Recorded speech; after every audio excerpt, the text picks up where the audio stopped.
Sports Nutrition Protein video number 4. This is a slide I made a long time ago. And, I actually tried over the summer of 2022 to use a Surface Pro.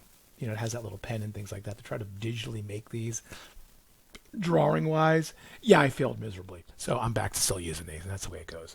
So think of your blood as a pool, and all the amino acids that you ate or come from broken down cells or broken down proteins are floating around in your blood. Okay, like a Lego pool. Parents have kids with Legos. They put them in a big bucket.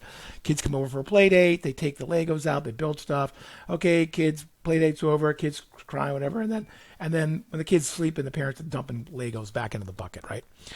Some of those Legos, some of those amino acids go into the body. We call that synthesis. And your body's always breaking down. That's called degradation. And this is kind of like a cycle, right? This they call this body turnover. Athletes have higher body turnover than everybody else because athletes, well, forget about the building. Just go. Like my son had cross country today as I'm making this video. You got kids running up and down a hill in Concord, California. They're breaking down a little bit of muscle tissue, and that's going to go back into the pool, their blood, and eventually they're going to rebuild that muscle tissue. That's going to be synthesis. So we know that, even endurance athletes have high turnover. Power athletes have high turnover. They break a lot. They make a lot. When proteins break or get broken, you can use the amino acids again. Eventually amino acids do break. And so we kind of break the amino acid apart that's broken.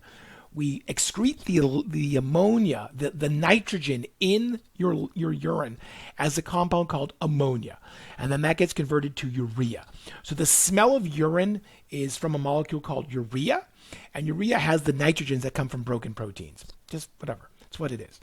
The question is, does the nitrogen coming in, dietary protein, equal what leaves the body? Now, if you have a high turnover, you probably lose more. But then again, you probably eat more.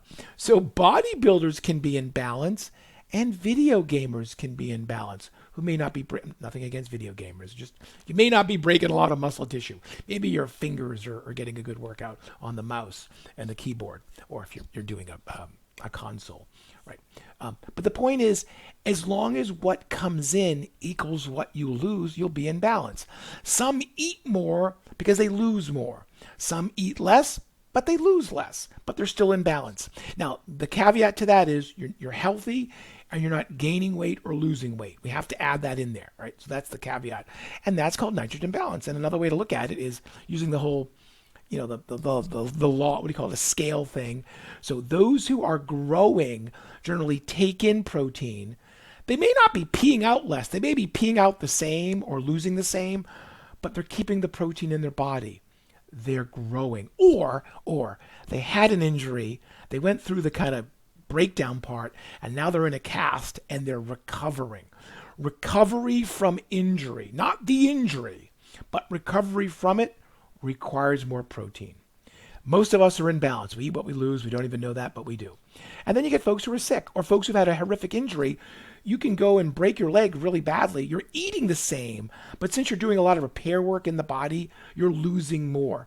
And typically, if you put a leg in a cast, what happens to that muscle? It shrinks. You're in negative balance. And eventually, you go to physical therapy, and then you switch back to positive balance. You get your leg muscles back, and now you're back to equilibrium. Most of us, all of us, have days of positive and negative, up and down, up and down.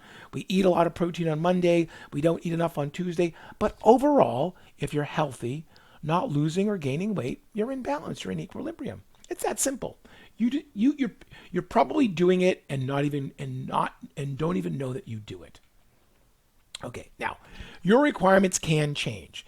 We know that if you are trying to gain weight, we know that if you are a highly intense individual, athletes like triathletes, MMA, mixed martial arts, football, there's just a lot of damage.